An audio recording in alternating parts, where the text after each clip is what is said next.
Connie, as part of the Harlow 75 interviews, what would you say is your relationship with the country of Italy?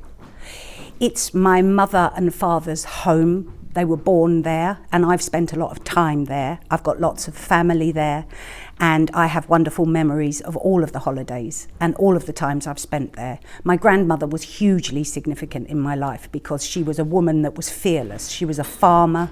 She worked hard for everything. This was in southern Italy, not much money, 5 children, my mother being one of them, and she raised them beautifully. And love, there's so much love when I go over to Italy, as well as loads of food, so it's great.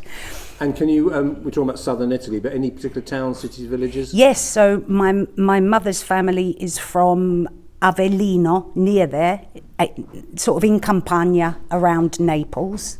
I also have family that have moved up north, so Modena, Bologna, where the Ferraris are. And so I'm fortunate that I get to stay in some wonderful places when I go back to that home. Yeah. And so sometimes do people, you tell them your name, which your Sunday name is? Concetta Clarizio. And say, are you Italian? Yes. Which is a fair question to ask, isn't it? Yes. And what's your response? Yes, I am. I'm Anglo-Italian. I'm first generation Anglo-Italian. Yeah. And would you say, is there anything, would you say if they say, is there anything Italian about you, what is your response? Oh, there's loads. It's in my DNA. So yes, I gesticulate lots. I suppose I'm quite a passionate soul. And I love cooking and I love eating. So when's the last time you were back in Italy? Last year, yes. And have you actually ever lived in Italy? Or brief spells, yes, with my grandmother. Right. Sadly, she's no longer with us, but she was an inspiration. She loved me so much, yes. And she taught me values that perhaps are considered old-fashioned now. I mean, she made her own cheeses, she made her own breads, she was very down to earth, and there was nothing that seemed impossible because she knew how to live with very little. And I came from here, I was born in Epping, and I have had the indulgence of this life, this culture. And it's also wonderful to have that as part of me and to understand it.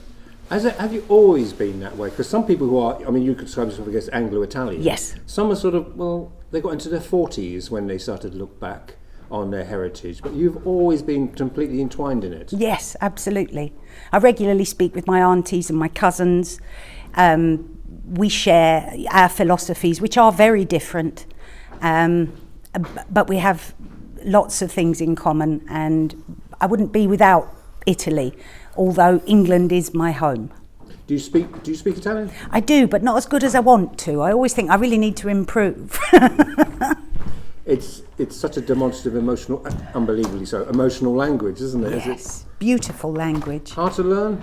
No, I don't think so. No, but then I would say that. My mum used to speak to me in Italian, so from as early as I can remember, it's... And is there, would you say, an Italian community in Harlow, or have you just met people sporadically? Sporadically, really. I'm not part of any community specifically Italian in Harlow or any other area. I just enjoy the company of whoever I'm with, really. But if I went into your house, is there anything there that would say somebody of Italian heritage is here? Maybe my cooking. Yes.